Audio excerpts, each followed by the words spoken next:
Eu sou publicitário por formação. Muito boa tarde. Boa tarde, tudo bem? Tudo bom? Estou falando com quem? Pode se identificar? Lincoln Negri. Pode tirar o seu chapéu? Meu cabelo tá meio Eu tô tirando o chapéu para você. Não, mas as pessoas querem ver você de chapéu e sem chapéu. Não é? Estamos falando aqui com Lincoln. E qual é a sua formação, Lincoln? Eu sou formado em comunicação social, publicidade e propaganda. Certo. Você então é pai de que personagem? Do Joe Ventania. Você pode falar um pouquinho sobre o Joe Ventania para mim? O Joe Ventania, ele é um personagem que na verdade é uma saga. Ele não é o herói tradicional americano, como muitos podem acreditar num primeiro momento. Ali conta uma história que é mais próxima a uma saga tipo de São Jorge, algo desse sentido, de um guerreiro que chega numa cidade para desenvolver tal determinado trabalho, do que um herói que aparece e só fica enfrentando vilões em cada capítulo. Você também, além de ser publicitário, né, ser jornalista, Sim. Você também é escritor, né? Sim, eu escrevo as histórias de Joe Ventania, né? Eu criei há quase 10 anos, mais de 10 anos atrás, o site Batman Trajetória e o site Brasil Comics. Ambos serviam de catálogo para falar sobre o Batman e sobre os heróis brasileiros, né? E recentemente foram transportados para livros, né? Pelo AGBook. A gente tem o livro do Batman Trajetória e o livro do Brasil Comics. Eu também tenho o livro Publicidade em Quadrinhos, que justamente é uma formação científica, foi a minha tese de TCC na faculdade, sobre como os quadrinhos podem ser usados para vendas, para mídias, né, mídias alternativas, que são coisas muito faladas dentro da comunicação social e da publicidade. É muito importante, eu vejo você uma pessoa bem dinâmica, né? Você é um apaixonado pelos quadrinhos, por essa arte, né? Sim, eu acredito que os quadrinhos sejam até um pouco mais do que uma arte. Eu acredito que os quadrinhos sejam um meio de comunicação alternativo, que não é nem um pouco bem explorado aqui no Brasil, diferente dos Estados Unidos, onde eles sabem explorar muito bem. Uma revista em quadrinhos nos Estados Unidos, ela não precisa se vender pelo preço da capa, ela pode se vender só por anúncio, como uma revista Veja. Se você pega uma revista em quadrinho no Brasil, não tem um anúncio. Até nos anos 80 você ainda encontrava alguma coisa, hoje você não encontra mais. Fora o licenciamento desses personagens, né? A Marvel ganha 6 milhões ano só de licenciamento, quer dizer, boneco, lancheira. E aqui as empresas não se preocupam em pegar os personagens nacionais e trabalhar nisso. Entendeu? Tem o caso do Maurício de Souza, ele faz isso. Apenas o Maurício de Souza. O Maurício de Souza, Ziraldo. Ziraldo não tem Mas bonecos. eu digo assim, em geral. Sim, eu tô entendendo. Mesmo assim, é uma coisa muito limitada. Se você for pegar tudo que é feito, tudo que pode ser feito, por exemplo, nós temos empresa tipo a Rosita, que tem capacidade de fazer uma série dos heróis da Júpiter 2 ou do Joe Ventania. Inclusive, nós já quase fechamos alguma coisa, mas houve alguns ruídos e não fechamos. Contratempos, né?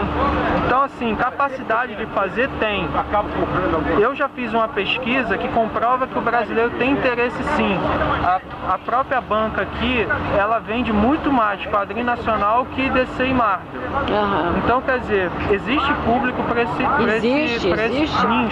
É porque eles são os pioneiros, né? No Brasil, os americanos são pioneiros. Tudo começou com eles. Infelizmente, as empresas brasileiras não conseguem enxergar isso. Não consegue, não tem editora fazendo quadrinhos, não tem, muito pouca. Eu acho que, assim, até antes, existe uma lei de cotas ainda por cima que não existe, é mas essa lei nem passou. Isso aí no passado, os artistas que foram envolvidos nessa tal lei. Aproveitando que o Patati está aqui, em janeiro, né, vai sair lá na TV Brasil uma entrevista que eu criei a pauta, e o Patati também participou, sobre a utilização, por que a TV brasileira não utiliza os heróis nacionais na TV. Porque nesse momento, mais do que nunca, os heróis nacionais seriam uma boa oportunidade para a TV brasileira pelo seguinte, por causa da pirataria, por causa da TV a cabo. Se a TV brasileira produzisse os seus seriados de heróis ou desenhos animados, ela não ia perder para o YouTube, não ia perder para o Camelô, porque ela seria a produtora. E o Capitão 7, por exemplo, ele teve 300 episódios a mais que o Batman do Adam West. Mas para você ter ideia, Lincoln, no passado as revistas se pagavam, elas tinham comerciais, elas tinham anúncios. Tinham comerciais, exatamente. Todas as revistas tinham isso. Até a década de 80 tinha isso. Depois... A 90 ainda teve alguma coisa da queda do morcego. Ainda era pouca, mas... Teve os heróis Shell, que foi uma forma de trazer os heróis da Marvel pro Brasil, né? A Shell juntou com a Ebal, deu revistinha de graça nos postos. Para você ter ideia, as revistas da Block, elas tinham uma tiragem de 130 mil exemplares, tiragem bem alta, e elas tinham patrocinadores, elas se pagavam. Na Ebal vendia 150 mil Tarzan no começo. Com certeza. Depois Batman e Superman vendiam 100 mil cada um. Uma vendagem muito grande. A Ebal faz falta. A Rio Gráfica até porque ela era no Rio de Janeiro. E a gente assim não tem mais nada Mas ela era no Rio de Janeiro, mas ela abrigava artistas de fora também. Não, eu sei, mas eu digo assim, aqui no Rio de Janeiro, não tem nada mais. A gente não tem mais editora, não tem emissora de TV, quer dizer, no meu ramo, na comunicação e no ramo editorial, não sobrou nada. Acabaram com o Rio de Janeiro. Então, mas a gente está aí, olha, você é jovem, tem cabeça boa, claro. Juntos nós podemos trilhar um caminho melhor, né? Fica aí essa sua matéria aí para quem quiser se interessar por editar alguma revista sua, algum material. Ele tem talento, a gente está precisando. E ele é um jovem talentoso, disposto, né? Audacioso. E nesse país tem que ter audácia acima de tudo, porque se não for audacioso não vai a lugar nenhum. Exatamente. Eu acho que essa marca você tem. Obrigado, tá bom? Obrigado. Tá? Um grande abraço. Quem quiser me seguir é só botar lá no Facebook Joe Ventania, J-O-U, Ventania separado, Joe Ventania e curtir. Ou então aqui vocês encontram ele aqui na banquinha dele, aqui ó, mesmo aqui na praça, onde está a confraria, vocês podem procurar. E aquelas pessoas que quiserem colocar suas revistas independentes, podem procurar aqui na feira de sábado, não importa de que estado do Brasil você seja, e ele só pede um 20% sobre a capa do seu produto. Aqui a gente encerra aqui. Até já e a gente volta daqui a pouco, mais novidades e notícias para você.